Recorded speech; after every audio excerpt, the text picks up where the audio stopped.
This happened not long after we moved into our house in 2003.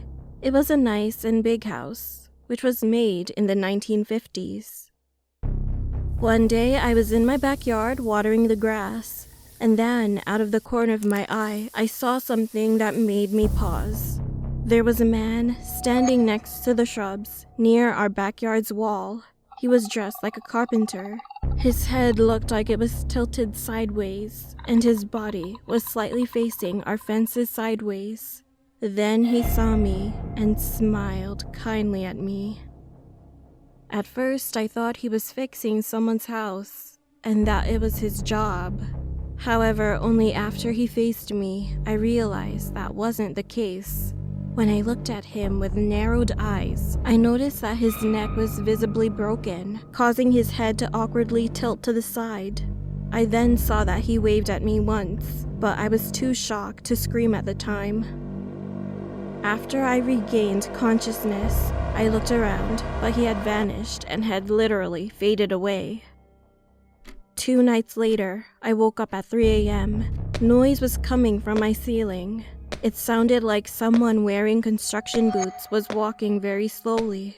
I started to freak out, thinking that it might be a thief. However, I suddenly realized that that part of the roof was so thin, which meant nobody could walk on it. The steps abruptly stopped after a while, and when I felt at ease, I heard another horrible sound. I heard a sharp scream that sounded like a man, then a loud thud, as if someone had dropped on my ceiling, followed after. I covered my head with a blanket. My hands and whole body shivered, and after 10 minutes of nothing, I peeked outside. It was completely quiet. I saw and heard nothing, but I couldn't fall back asleep that night. The next morning, I started to look up the history of the house. To my surprise, it turned out that there was a report about the carpenter I met a few days before in the backyard. In 1958, he had been hired to fix the roof while the owners were on vacation. However, the carpenter had fallen abruptly through the weak spot on the roof while he was working and had broken his neck. He couldn't scream for help, and no one ever knew what happened to him as the owners were gone for 2 weeks.